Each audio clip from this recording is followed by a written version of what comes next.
Hello दोस्तों, आपका स्वागत है हमारे YouTube चैनल भी एस हिंदी स्टोरी में। दोस्तों, यहाँ पर मैं आपको ऐसी चीरो अनोखी बहू के बारे में बताने जा रही हूँ जिसे आप सुनकर खुश हो जाएंगे। एक गांव में एक गरीब माँ रहती थी। उसके चारों बेटे थे। चारों कोई भी काम नहीं करते थे, सारा दिन घर पर ही बैठे रहते। और माँ बोलती, बेटा कुछ काम भी कर लिया करो। पर उन लड़कों को कुछ समझ नहीं आता था।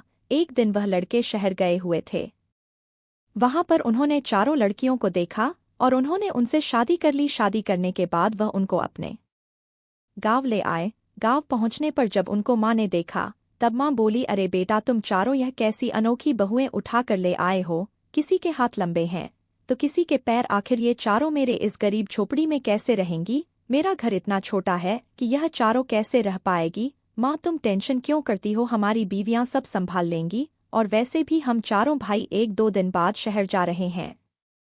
बेटा, यह सब क्या है? तुम चारों ने बिना मुझसे पूछे अपनी मर्जी से इन चारों से शादी कर ली और बिना मुझे बताए तुम चारों शहर जा रहे हो। ये सब क्या हो रहा है? क्या तुम्हें नहीं लगता कि तुम्हें फैसले लेने से पहले मुझसे पूछना चाहिए था? माँ, अब आपके चारों बेटों के कंधों पर उनकी बीवियों की जिम्मेदारी आ गई है। बस इसलिए हम शहर जा रहे हैं और अब आपको अपने साथ साथ हमारी बीवियों का भी ख्याल रखना होगा। और हमें माफ कर दो माँ, क्योंकि ना हमने आपसे कुछ पूछा और ना ही आपको कुछ बताया। तभी बहुओं ने अपनी सासू माँ से बोला, माँ जी, क्या आप हमसे इतनी नाराज है कि आप हमारा गृह प्रवेश भी नहीं करवाएंगी? बहू, इन दोनों का तो मैं फिर भी गृह प्रवेश करवा दूंगी, पर तुम दोनों का कैसे गृह प्रवेश करवाऊं? क्योंकि एक की टांग लंबी है तो दूसरे की गर्दन। मुझे तो समझ ही नहीं आ रहा। पर तुम चारों इस छोटे से घर में रहोगी कैसे? कोई बात नहीं माँ जी, हम आपके सामने झुक जाया करेंगे और घर में भी झुक कर ही रहेंगे। झुकना तो तुम्हें पड़ेगा ही। चलो बहू, तुम चारों यही रुको,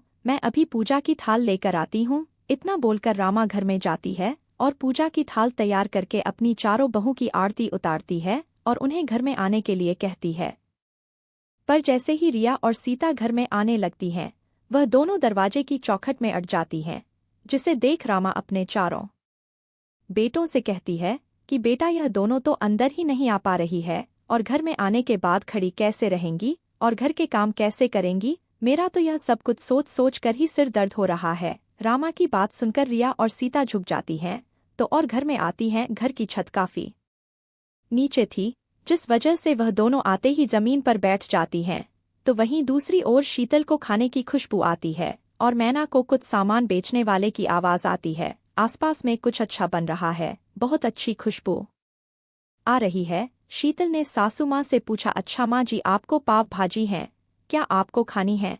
तो आप मुझे बता दो, मैं आपको दिला दूंगी। क्योंकि अभी 2 मिनट में हमारे घर के बाहर पाव भाजी वाला आ जाएगी। देख ले बेटा, तेरी बीवी खुले आंखों से सपने देख रही है। एक को खाने की खुशबू आ रही है तो एक को सामान वाले की आवाज सुनाई दे रही है। रामा जैसे यह बात बोलती है कि सच में वहां पर पाव भाजी बेचने वाला आ जाता है, जिसे देख रामा अपनी चारों बहू को बड़ी हैरानी के साथ देखती है। माँ जी, आप हम चारों को ऐसे क्यों देख रही हैं?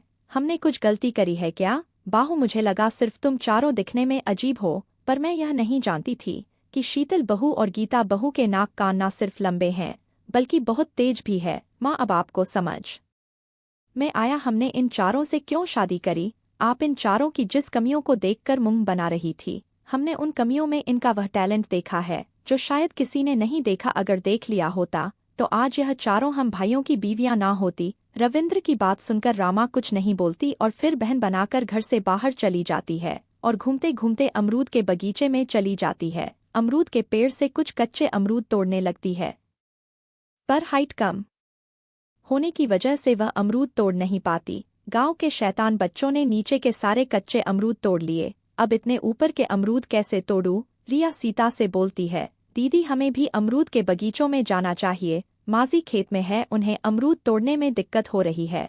फिर तो मांझी को मेरी जरूरत है, मुझे जल्दी जाना होगा। हाँ रिया और सीता, दोनों जल्दी जाओ। इतना बोलकर दोनों अपनी सास के पास जा पहुंचती है और अपने लंबे हाथों से सारे कच्चे आम तोड़ लेती है। जिसके बाद रिया रामा के साथ घर आती है और अमरूद काटकर उसे सूखने के लिए रख देती है। अब इसी तरह से कुछ दिन बीत जाते हैं।